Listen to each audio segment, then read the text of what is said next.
इन दोनों को मैं श्रद्धा सुमन अर्पित करते हुए अपनी बात आगे रखूंगा। आज सारे ब्राह्मण समाज एकजुट होकर के आज मोतिहारी में इस जगह पे हम लोग एकत्रित हुए हैं। राकेश पांडे जी के द्वारा ये सारी व्यवस्थाएं की गई। अभय मिश्रा ने मेहनत किया। सारे मित्र बंधु, बड़े बुजुर्ग गार्जियन का आशीर्वाद प्राप्त हुआ, छोटों का प्यार प्राप्त हुआ। किसके लिए? मैं कहता हूं एक चीज आप लोगों से, क्योंकि मैं भाषण देने नेता तो हूं नहीं, भाषण देने हो जाएगा। एक चीज कहते हैं कि पंडित 1952 से 1977 तक पंडित विभूति मिश्रा जी हमारे सांसद हुआ करते, और इस जिले में स्वर्ण जाति में सबसे ज्यादा आबादी हमारे ब्राह्मणों की है, फिर भी हम पिछड़ गए। और 1977 के बाद आज तक ब्राह्मण का कोई प्रतिनिधित्व जिला में नहीं किया। क्या कारण है? हम आपस में बिखराव अगर ना होता तो चंपारण में कब्जा हमारा होता। 57,000 की आबादी वाले व्यक्ति यहाँ से 6-6 बार सांसद हुए। क्यों? क्योंकि भाजपा कभी अटल बिहारी वाजपेयी जी का आशीर्वाद मिला, कभी मोदी जी का आशीर्वाद मिला, और हम भी प्रबंधों के पीछे चले। लेकिन हमको क्या मिला? सोचिए ना, पश्चिमी चंपारण में मिला स्वर्गीय केदार पांडे के मरने के बाद एक बार उनके पुत्र हुए, आना पूर्वी चंपारण में। तो हमारी ये जन्म धरती है। सोचिए कि हमको क्या मिला 77 के बाद।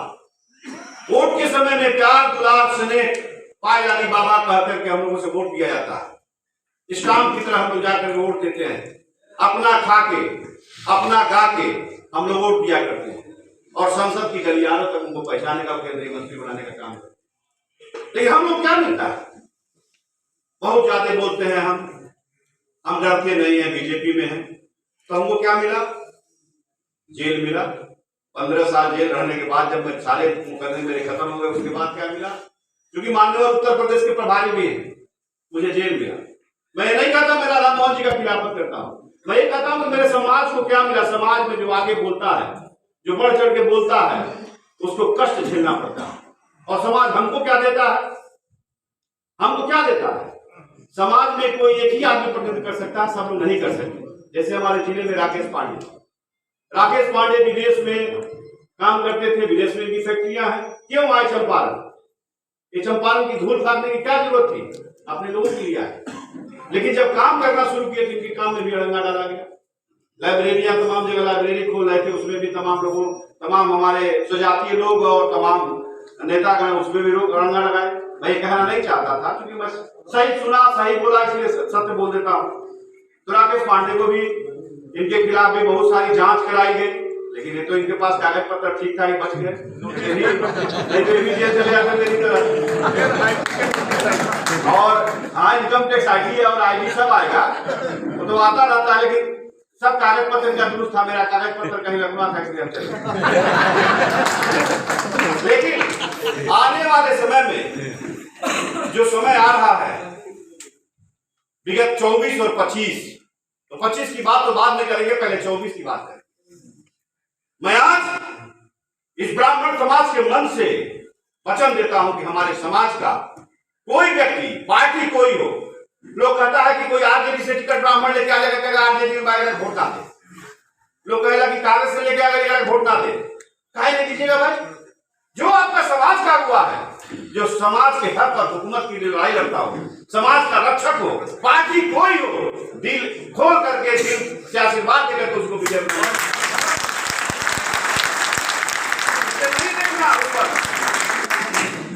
अपने चंपारण को अगर बरगद के पेड़ को काट करके उससे मुक्ति दिलाना हो, तो राकेश पांडे को सब लोग एकत्रित होकर के चुनाव लड़ना चाहिए। राकेश पांडे ने कहा मुझे चुनाव नहीं लड़ना, मैं सिर्फ समाज सेवा करता हूँ। अगर समाज सेवा जो करेगा चुनाव लड़ेगा, क्यों लड़ेगा? चुनाव लड़ने का अधिकार है। राकेश पांडे लड़े, राजन तिवारी लड़े, कोई लड़े। लेकिन अगर चुनाव लड़े पार्टी कोई हो, हम लोग का सबसे ज्यादा वोट है, 2 लाख प्लस हम लोग हैं। हम लोग एकत्रित होंगे और सर्व समाज को जोड़ लेंगे। सब समाज मतलब क्या है? सारे जाति, सारे धर्म, सारे मजहब को ले लेंगे, तो हम लोग चुनाव जीतने का काम करेंगे। पार्टी को अब देखिए हमारे यहाँ 18 से 20 विधानसभा है ना, दोनों चंपारण मिला के कितने विधायक? 22 विधानसभा में कितने विधायक हमारे पार्टी के हैं, हमारे जाति के हैं? एक। कौन जीता? स्टाम्प टेंडर दस्तखत करी, खनी लटा हुआ खनी लटा, वैसे ही लोगों को चुनाव जिताते थे। हम लोग लड़ने वाले हैं, पार्टी कोई थी, गठबंधन टूटा, राजू तिवारी लड़ रहे थे, चुनाव में आशीर्वाद प्राप्त हुआ आप लोगों का, सम्मानजनक वोट मिला, चुनाव नहीं जीत पाए, कोई बात नहीं। जो जनता हमको अगले चुनाव में 90,000 वोट दी थी 2015 के हमारे भाई साहब को, वही जनता फिर हमको 1 लाख वोट देगी, फिर जीतेंगे। लेकिन अपने जात और समाज चुनाव हारेंगे, लेकिन समाज का रक्षा करेंगे, समाज का सेवा करेंगे, हर जाति हर मजहब को लेकर चलेंगे। तो आज एकता की बात, हम लोग सब एक जगह होते हैं तो सब एक साथ बात करेंगे, एक साथ एकत्रित होने की बात करेंगे, लेकिन एकत्रित नहीं होते, सिर्फ यहाँ बात होगा और बाहर जाके भूल जाएंगे। सब कोई अलग, कोई एक दिल के टुकड़े 1000 हुए, कोई यहाँ गिरा, कोई यही होगा।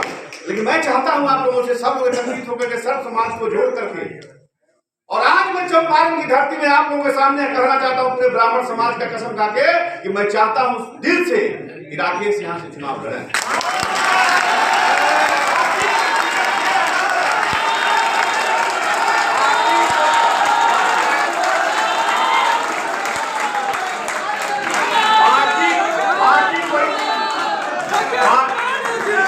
पार्टी कोई टिकट है या ना है, लेकिन 3 विधानसभा क्षेत्र मेरा मुझे दे देंगे, एक गोविंदगंज, एक हरसिद्धि और एक केसरिया। अनिकेत को मैं कहूंगा चुनाव लड़ने की बात नहीं करेगा, ये विधानसभा लड़ेगा। तो साथी है, चुनाव लड़ने की हमेशा तैयारी है, हालत करनी तो गलत जरूर है, लेकिन तुमको जितना हमारा जो पावर है, कोई ग्राम सभा के लायक है, कोई प्रखंड स्तर के लायक है, कोई जिला परिषद के लायक है, कोई विधानसभा के लायक है, कोई लोकसभा के लायक है। तो आज लोकसभा के जो लायक हैं वो राकेश पांडे हैं।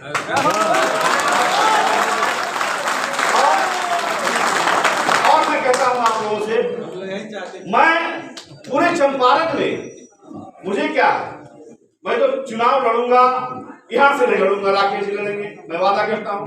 अगर मुझे टिकट मिलेगा, मैं कोई इच्छुक नहीं हूं, अगर मुझे टिकट मिलेगा तो मेरे लिए कई लोकसभा क्षेत्र बचे हुए हैं, वहां से मैं लड़ लूंगा, लेकिन वहां से नहीं लड़ूंगा, मुझे अपने भाई को यहां से जिताने का काम करूंगा।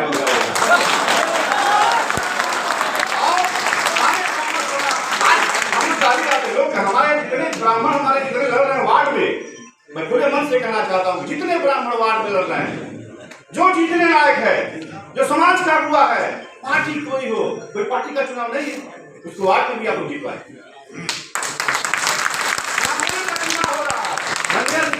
अपने दिल से, अपनी आत्मा की, अंतरात्मा की आवाज सुन करके अच्छे कैंडिडेट का चयन कीजिए, ताकि आपके चंपारण का विकास हो, आपके जिले का विकास हो, जो आपके दुख दर्द का साथी हो। मैं किसी कैंडिडेट का नाम नहीं लूंगा, लेकिन जो आपके दुख दर्द का साथी हो, जो आपका हमसफर हो, उसका साथ दीजिए। कोई ऐसा व्यक्ति ना चुनाव जीत जाए जो जीत करके पूरे जिले को ही खा जाए, ये भी मैं कहूँ। इसलिए सारे ब्राह्मण समाज आज यहाँ जुटे, हमारे 2 महापुरुषों की जयंती के अवसर पे। भगवान परशुराम, एक पंडित जी भी हमारे कह रहे थे, गुरु जी एक यही कह रहे थे कि पहले परशुराम तब श्री राम। बात सच्चाई है, इस राम के हजारों वर्ष पहले परशुराम का जन्म हो चुका। बचपन में उनका भी नाम राम था, 14 वर्ष की आयु उनको परशुराम नाम भगवान शिव ने दिया, जब उनको परशु दिया। इसलिए पहले परशुराम तब जय सिया राम, और सिया राम पहले माता तब पिता, माता सिया, सीता माता, उसके बाद राम। तो ये दोनों बातें हम लोग के लिए अमल करने की जरूरत है। और सबसे बड़ी बात, आज हम लोग कसम खाएं कि सारे ब्राह्मण समाज अपने समाज के लिए जो भी उनके पास व्यवस्था है, व्यवस्था नहीं है तो कोई तन से करे, कोई मन से करे, कोई धन से करे, जो भी चीज है उनके लिए लड़ाई लड़े। लेकिन नेता किसी एक को मानना पड़ेगा आपको। 10 नेता बनाइएगा तो कोई आगे नहीं बढ़ पाएगा, एक नेता मानिएगा। आज नरेंद्र मोदी जी क्यों आगे बढ़ गए? क्योंकि उनको देश में नेता माना, तो वो देश के प्रधानमंत्री है। उनका समाज उनके साथ है, कहीं भी रहते हो समाज भी रहता है, और सारे समाज ब्राह्मण, भूमिहार, ठाकुर, दलित, महादलित, पिछड़ी, अगड़ी, सब लोगों ने उनको अपना नेता माना। तब आज हमारे नरेंद्र मोदी जी प्रधानमंत्री।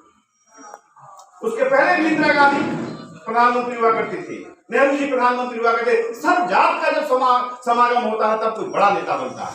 इसलिए पहले मैं अपने विप्र समाज से कहना चाहूंगा कि अपने समाज को आगे बढ़ाने के लिए एक नेता चुनिए जिसकी बात पे आप अमल करिए। और सब लोग जब नेता बनने लगेगा जो अपने जात के लिए, अपने समाज के लिए, अपने लोगों के लिए लड़ाई लड़ता हो, उसको किसी सब भेदभाव बुला करके उसकी सारी गलतियों को माफ करके उसको वोट देना। और एकता में ताकत होती है। पांच अंगुलियां, एक अंगुली अगर कट जाए तो मुट्ठी मजबूत नहीं होता है। इसलिए मैं चाहूंगा कि इस मुट्ठी को मजबूत करने के लिए पांचों अंगुली को बराबर ताकत से बंद करना पड़ेगा, तभी हम लोग लड़ पाएंगे। यहाँ बहुत कौकस लोग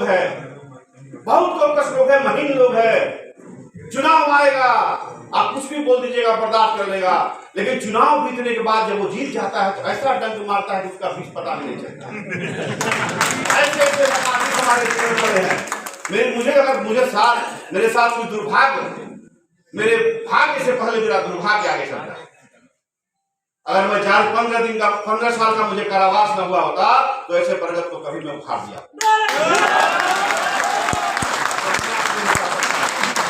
लेकिन मैं चाहूंगा, मैं चुनाव लड़ूं या ना लड़ूं, लेकिन मेरे समाज का कोई अगुआ, कोई व्यक्ति अगर आगे बढ़ेगा तो उसको मुझसे तन, मन, धन और जान से मदद करूंगा। मेरा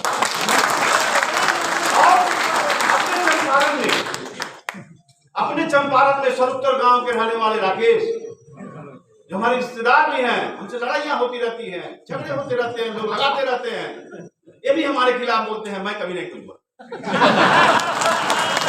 मैं कभी नहीं कहूंगा। भाई हम नामी बनिया बदनामी चोर।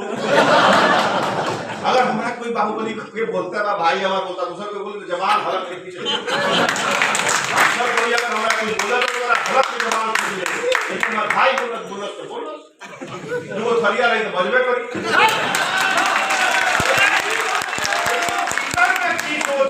जब आपस में लड़ा था ना, मुझे फायदा उठा ले तो फायदा तो ना उठा ले,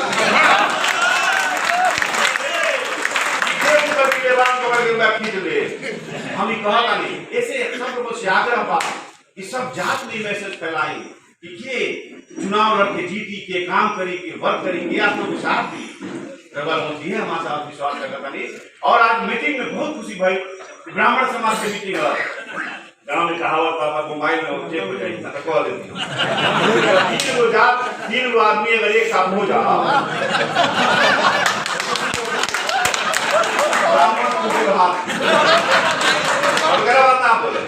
लेकिन ब्राह्मण सही बात है, अगर एक हो जाए तो ब्रह्मांड मिलता है।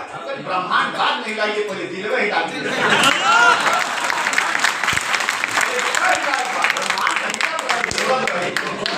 कहीं और डाल दिया, पहले दिल में कहीं डाल दिया।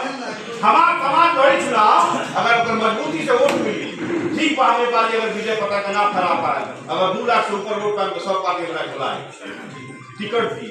चला चुनाव लड़ा कोई निर्दलीय जैसा निकेतन वाला चुनाव निर्दलीय वाला वोटर ना दे मार पड़ ली कम में लोग देखो रहे के बड़ा 10-15 हजार तो कोई पार्टी का टिकट ले मैं, लेकिन वो बात नहीं करते। हमको जीतने के लिए लड़ना है। कोई भी चुनाव लड़ा, निर्दलीय लड़ा, पार्टी से लड़ा, यह समझ कर लड़ना है कि मुझे जीतना। हारने के लिए जो लड़ता है वो बुजदिल होता है, हराने के लिए लड़ता है वो नपुंसक होता है, जो जीतने के लिए लड़ता है वो योद्धा। हमारे जिले के ब्राह्मण अगर एक साथ एक मुश्त हो जाए तो सब जात को मिला करके हम लोग एक नया कारवा बना सकते हैं, नया इतिहास खड़ा कर सकते हैं। समझ गए ना? इन्हीं सब बातों के लिए ज्यादा बस तो है नहीं। इन्हीं सब बातों के साथ मैं 2 महान मुफ्तियों को फिर से नमन करते हुए अपनी वाणी को विराम देता हूँ और सारे मित्र बंधुओं से एक बात करना चाहता हूँ, ये एकता में शक्ति होती है। अगर अब आप एक नहीं हुए तो वही बात होगा जो लोग कहते हैं ब्राह्मण भिखारी है और भीख मांगने का काम करता है, वही काम करना पड़ेगा। इसलिए एक हो जाओ, ऐसा सुंदर समय न खो मेरे प्यारे अब मत सो। अब समय आ गया है,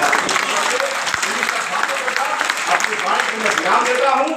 जय ब्राह्मण महाराज, जय जय